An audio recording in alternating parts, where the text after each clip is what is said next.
Howdy, gang, and welcome once again to the Duct Tape Studios.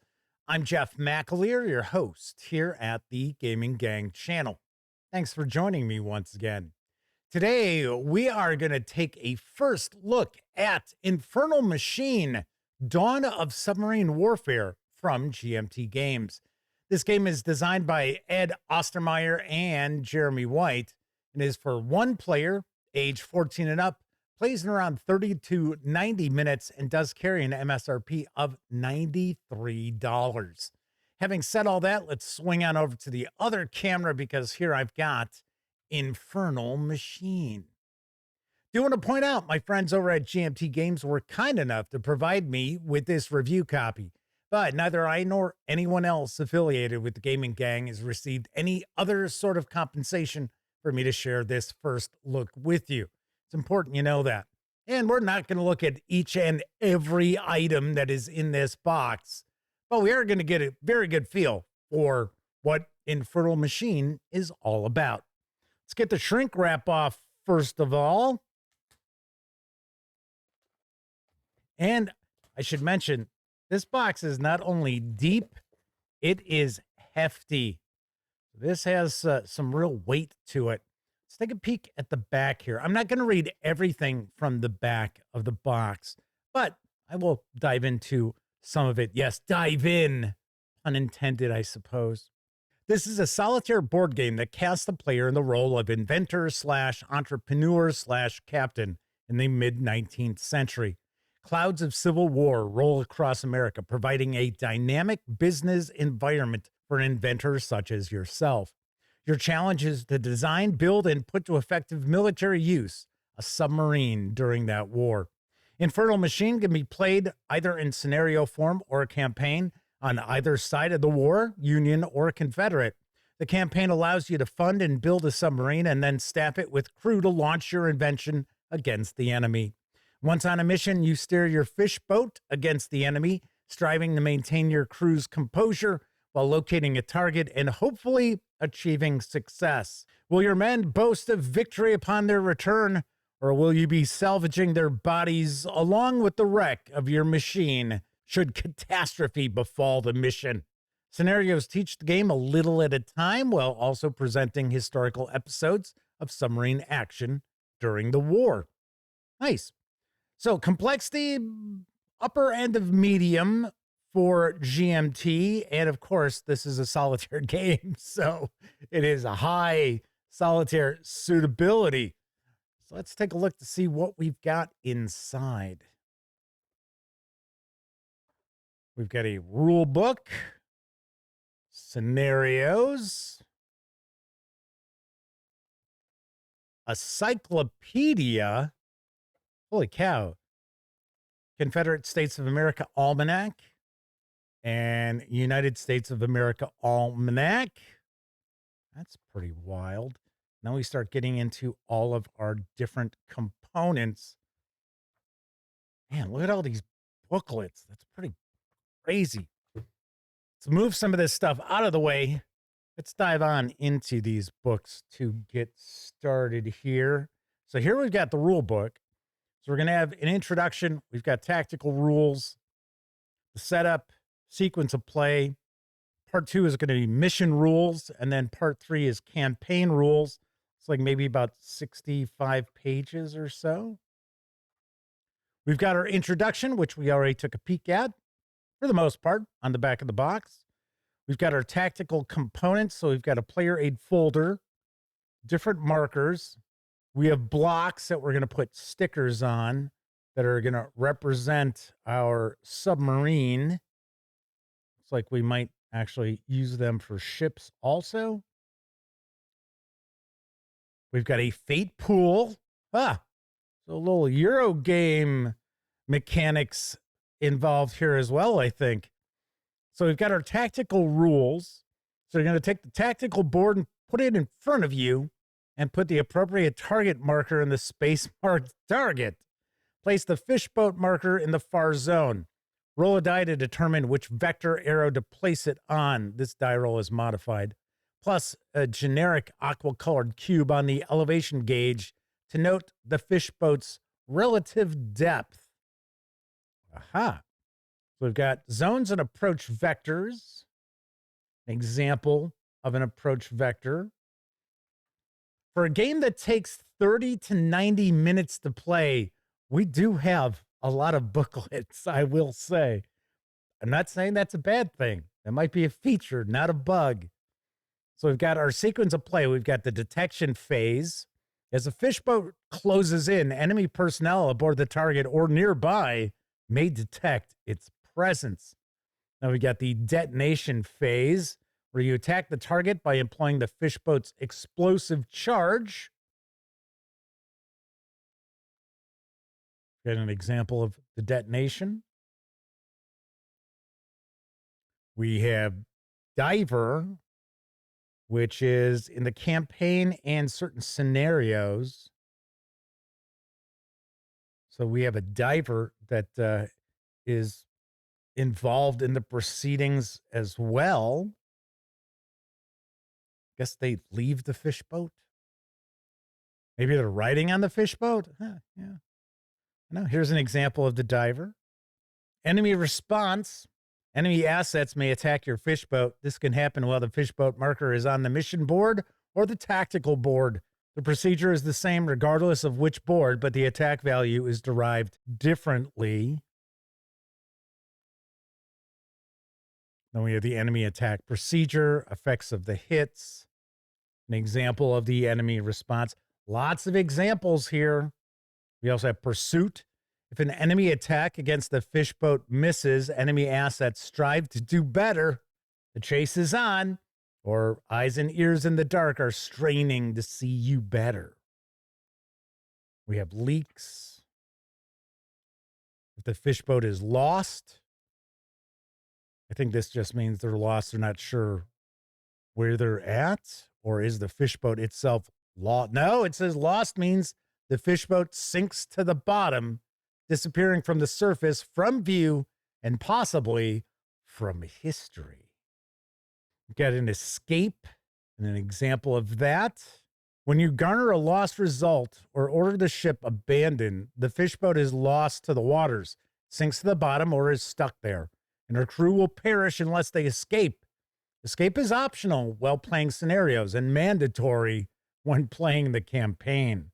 Of course, because you're going to want to get that crew out of there because they're valuable. They've been working with that design. So any modifications to that submarine design, you've got an experienced crew. All right, so here we've got our mission rules, our setup, nautical conditions, visibility, atmospheres, drift, intensity, and direction. Here's a setup example. The fishboat and its crew. So we have different crewman cards. Have an orders phase. Orders direct crewmen to operate or repair the fishboat's mechanisms. During the orders phase, you may assign orders to crewmen, mechanical, repair, or steering, and they last the entire turn. If not assigned an order, it is assumed the crewman is cranking, unless the fishboat is powered by an engine, in which case the crewman is idle or helping a neighbor. Okay. I gotta say, I am very intrigued by this game. Here we have maneuvering, navigation. It's an example of maneuvers. Our drift table. I can see why the complexity level, which I always say GMT kind of lowballs their complexity, I think. I can see why the complexity was set high medium. So we've got malfunctions, detections, checking your targets, some examples there. I do appreciate all of the various different examples, though. It's pretty nice. But that's what we've come to expect with GMT. Rarely do you get a game from GMT Games and you read through the rule book and the playbook, if there's one included, and you're absolutely clueless about what's going on. Not to say there aren't sometimes errors that need to be, addressed. But for the most part, usually everything's pretty clear. So we've got our campaign set up, choosing if you're going to play the Confederates or the Union. And then it looks like we have different cards as far as the submarines themselves, earning contracts, fortunes of war. So obviously enough, you're going to start off by learning how to play the game in scenarios. And then once you've got a grasp of that, then you can move on to the campaign game. So talking about different contracts, of course, the U.S. government can commission a submarine design. We have letter action for the Confederates. Different types of missions. So bridge mission, U.S. only. Delivery mission, dock mission, obstruction mission, ship mission, which trying to destroy an enemy vessel, spy mission, training mission, and then talking about if weapons are required, training level increases. All right. There you go. So we even have sick bays. So we have an epidemic check. The Fortunes of War table may require you to make an epidemic check. Pretty wild. And then we've got our index on the back. Next up, we've got our scenarios. This might be where we're going to learn the game as we play. The purpose of this booklet is to provide scenarios easing the player into Infernal Machine. There you go. If you play at least one of the tactical scenarios before graduating to the mission scenarios, you'll have a much better time learning how to play a campaign. We've got our tactical scenarios and then the mission scenarios. So tactical scenario 1 is, and a new age dawns. From a secure launch point hidden from Yankee glasses and remote even from locals, the Hunley embarks in the cold February water towards the enemy blockade. This is not the first time her 8-man crew ventures forth, but it is the first night they chose in for the attack. The hands who help push the Hunley out of Inner Breach Inlet will stay ashore and wait here for her return. It will be weeks before they learn her fate. Well, well, well. We all know what happens to the Hunley. Well, if you know about the Civil War, you know what happens to the Hunley. So we've got our inventory, our setup, our objective. Your objective is to blast a big hole in the target, thereby sinking her, the historical result. To do that, move the fishboat to near or contact. Even damaging her is a good outcome. But this is not a suicide mission. Bring your fishboat and her crew home. So then it kind of gives us an example of the mission playing out, it looks like. Yeah, exactly. That's cool. Then we have a hypothetical scenario. Damnable wall. Looks like this is the Union scheming to penetrate Mobile's outer defenses and steam his squadron into Upper Mobile Bay, thereby strangling that defiant rebel port. Admiral Farragut calls for your strange contraption. Nice.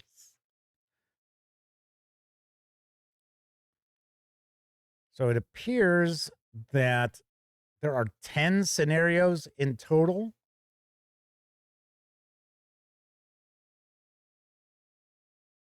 Some being tactical, others being missions. And then we've got a mini campaign, it looks like. I guess that's the 10th mission. And it appears we've got examples of those missions playing out, too. So very nicely done. Here's our cyclopedia. This is a glossary. Going to talk about our tiles, mechanisms, weapons, targets, persons of interest. This is a supplement to the rulebook containing clarifications and elaborations, and especially historical and hydronautical information that would only burden that other booklet. It contains entries on individual game components, which may prove helpful as you decipher game rules and procedures. So we've got a glossary to start off with. I'm talking about our mechanisms such as airlocks, ballasts, level tanks, the engine, gearbox, the hatch, the snorkel, steering link. Then we have targets, bridge, gunboat, ironclad, obstructions and torpedoes, sloop, wharf, dock.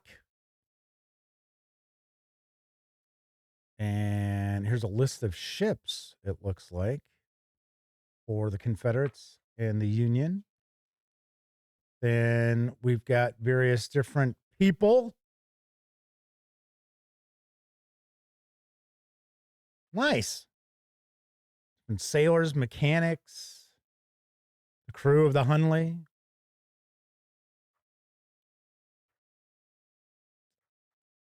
I will say a lot of effort has gone into this game. That is obvious just by flipping through these books. All right. And then are these various, yeah, different locations? Huh. The different fish boats. Sweet. And then malfunctions. Then we've got the almanacs. Here's the CSA.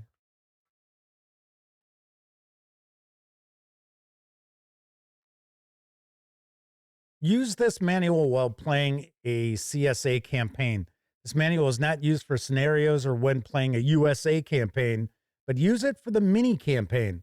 It will be used to play the Fortunes of War phase and will be useful during the actions and time phases as well. So, spring 1861. So, our Fortunes of War is going to change depending on the dates. Looks like that's taking up a majority of the page count here. And we have outcomes, mission types explained as well. Sweet. And then for the US, we've got this one real quick. Once again, we're going to see the Fortunes of War occupying the majority of the page count. You also have different information here in these sidebars. I am super impressed by what I'm seeing here. I would hope that those of you who are checking out this video think of the same thing, like, wow. All right, so those are all the booklets. Let's start looking at the other components here because we've got quite a lot. We've got different cards. These are the stickers that are going to go onto our blocks, and it looks like we just have those for the fish boats. 3 10-sided dice. We've got our blocks. We've got our cubes. There we go. Different decks of cards. So we have smaller Euro-sized cards. And then we've got larger standard side cards. And of course, the cool insert like we'll normally find in GMT Games releases. So there are those. We'll take a look at the cards last, because I'll actually zoom in on those. There are those stickers once again. All right. Looks like we've got quite a few player aids.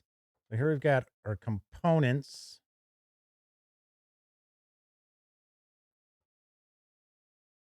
So fishboat components. So this is a player aid. Looks like it's kind of just laying out what things are, right? So here's the tactical board. That's the mission board. That's pretty wild. We'll get a closer look at both of those boards in just a minute. mission sequence of play, tactical setup and sequence of play.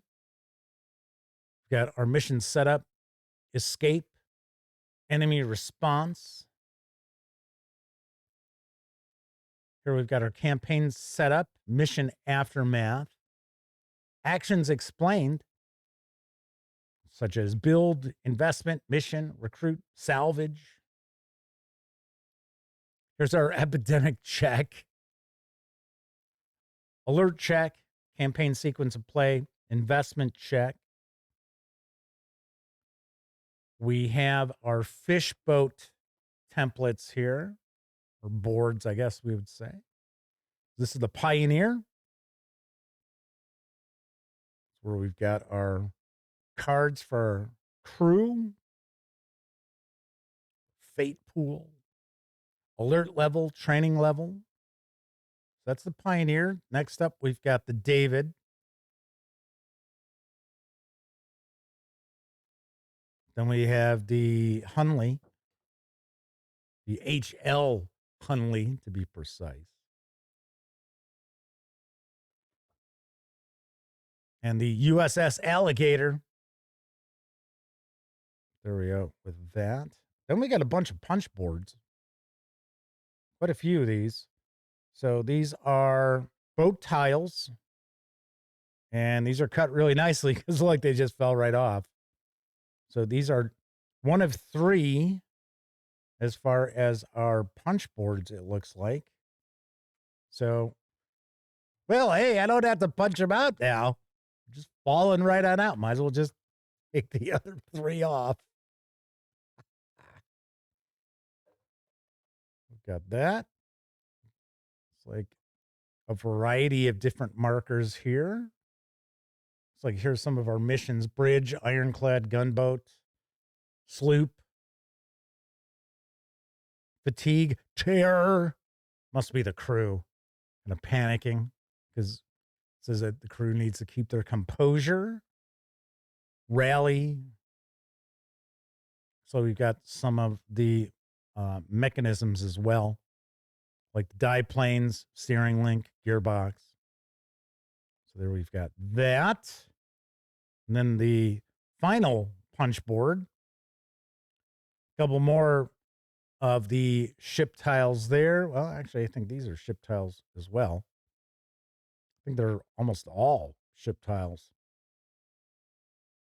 All right. Nice, thick cardstock on these.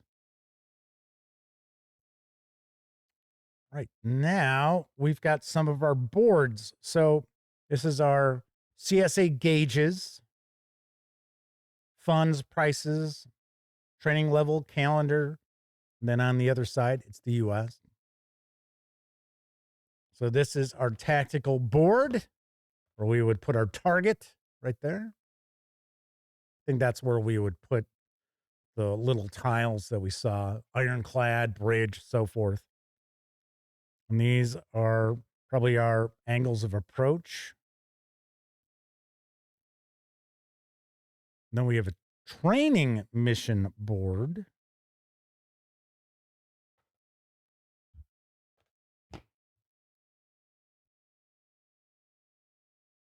This looks like this is our port, our base of operations, maybe, because it says Charleston. This is our mission board.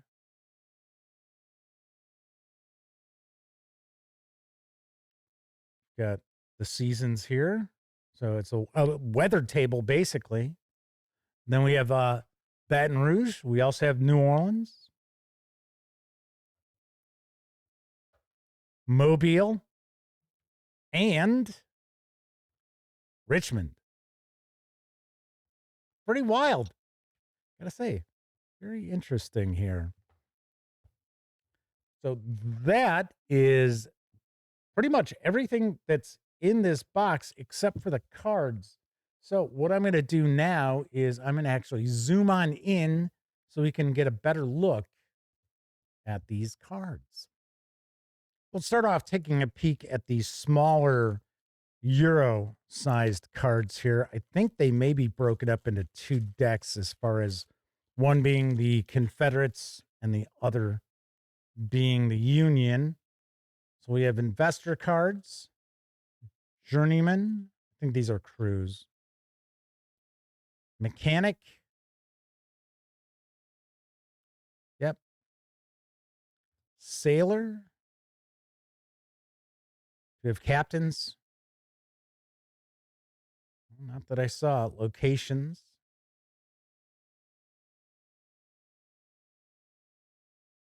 And then letter of recruitment and letter of marquee, or I hear other people say letter of mark. So those are those two cards here. Locations, Selma, Charleston, Richmond, Petersburg.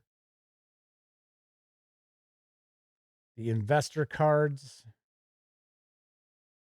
So historical investors, how much they're investing. That's pretty wild.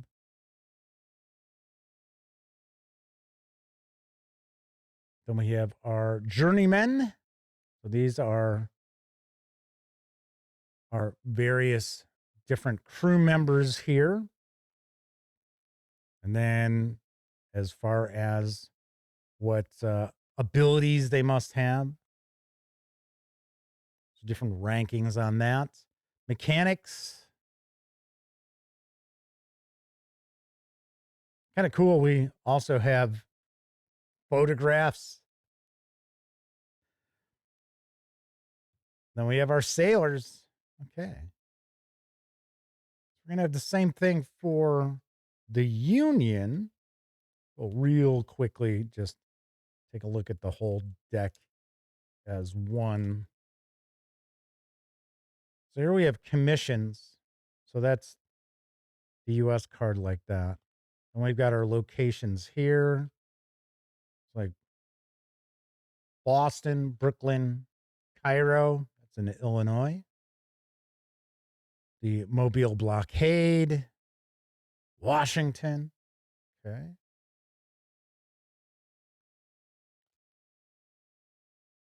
Got sailors, mechanics, and then our investors. So that is that deck. And then we have this larger deck, which might be multiple decks. So here we have Slackwater, Navigation, Discovery. Okay, so the rest are all Discovery. So Discovery, Bright, Dim, Inky, Surface, Awash, Below, Random Malfunction. I guess these are the die rolls for probably the enemy to detect them.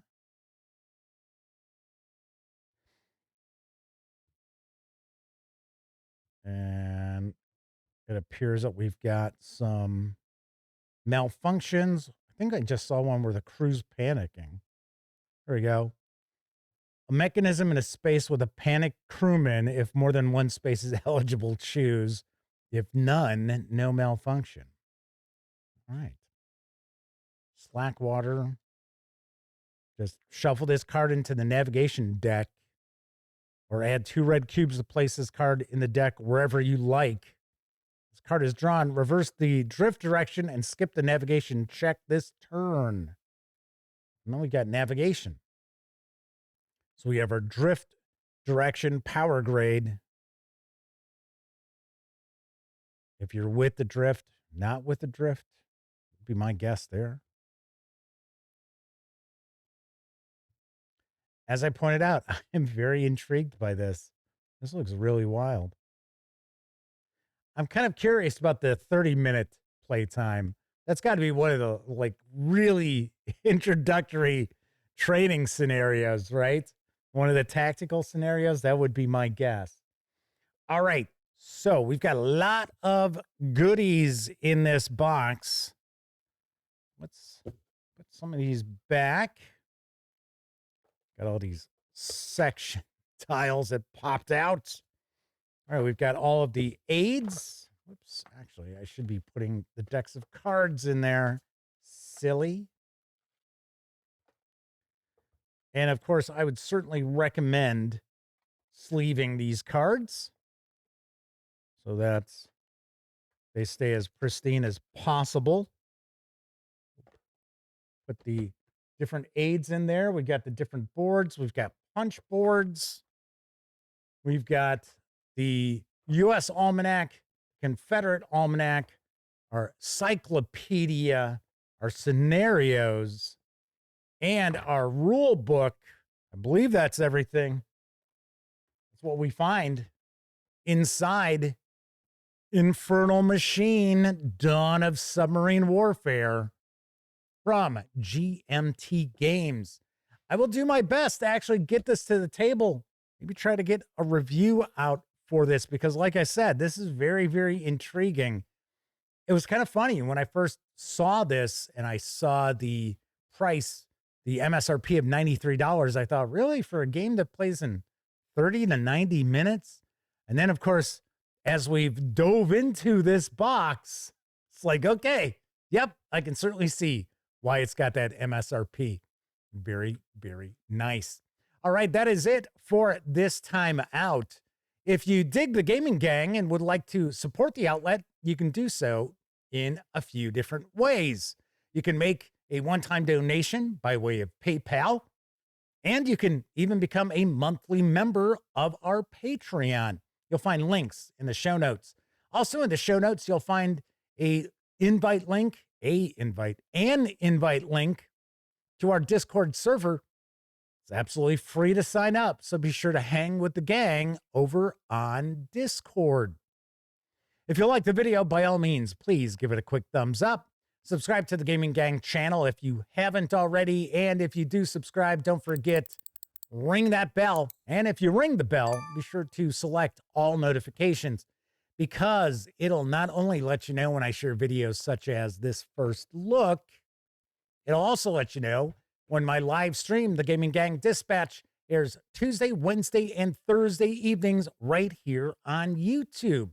And of course, when you're not watching videos on the Gaming Gang channel, be sure to visit thegaminggang.com for our latest in tabletop gaming news, reviews, and a whole lot more you are not going to find here on YouTube.